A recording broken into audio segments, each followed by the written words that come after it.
All right, boys and girls, this is day one of our Iris Scott movement painting. We're doing a painting. We're using tempera paint. You'll notice there's no water. You are going to need a brush. You're going to need a marker. We're not using pencil. If you make a mistake, you're going to paint over it. You'll also need some paper towels in case you need to clean something. You are going to have a choice of dogs. There are 3 dogs to choose from. This is a Boston Terrier, but you could probably modify it for a bulldog. This is a golden retriever. You'll see it's a very shaggy dog. And here is a dachshund. Yep. So depending on the dog you want to do, you'll have a little packet and you're going to draw your dog. I'll do that now.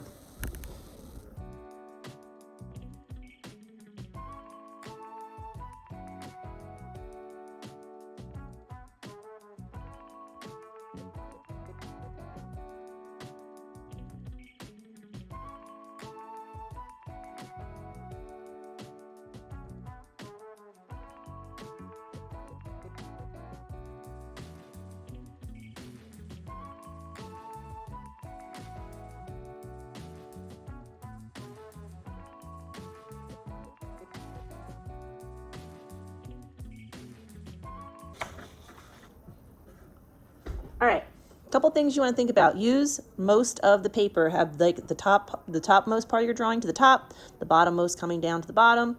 Your ears are going to be kind of making a loopy, one's going to point up and one's going to go down to give the impression that the dog is moving.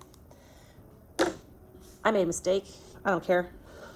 Now, they call this a Boston Terrier. Usually they're black and white, but let's say it's not a Boston Terrier. It's some kind of other bully breed dog, which would be perfectly okay.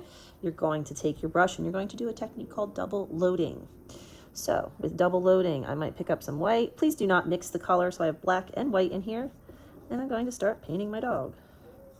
And I'm going to paint this dog in a way where I'm going to have lots of colors. Now, we're not smoothing this out. I don't want it smooth. I want it to have texture.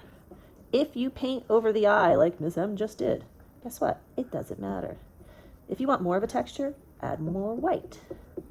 Look at that. Iris Scott actually does finger painting. We are not going to finger paint. Notice I wanted to change colors. Guess what I did? I wiped it on the paper. I'll throw these papers away at the end of class. That doesn't mean get them all painted and nasty. Please don't do that. Use what you have to. It looks better when the colors are not totally mixed. I will clean out the colors and everything at the end of the day. So, like, you can't see the eyes on my dog. Am I worried? Absolutely not. You know why? I'm going to color that in later. Am I slathering a whole bunch of paint on this picture? Absolutely not.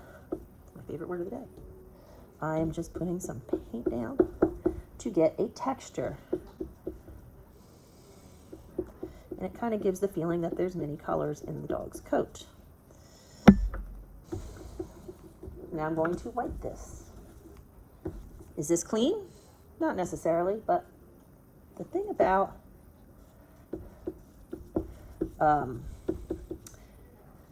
tempera paint is it is opaque.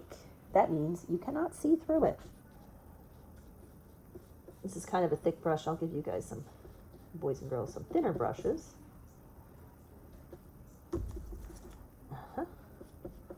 So as I'm coming around, this is going to be my dog's nose, and the bottom of the mouth.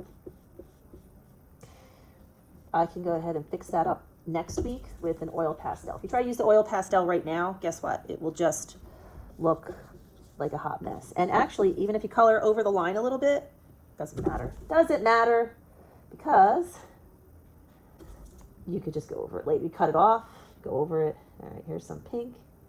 That's supposed to be the dog's tongue. Maybe I want to put a collar on my dog. There we go. Iris's paintings up close are very painterly. There's not a lot of tightness to it. It's very loose, and that's really the look we're going for. So that's it. The dog's done. Take your time. Please don't make a hot mess. Do not mix all these colors up. I'm probably going to use them for the next class. I'd like to not waste anything. When you're done with this, this goes on the middle drying rack. Make sure that you have your own section. Start from the bottom. Let me repeat that. Start from the bottom and work your way up. I can't wait to see your dog.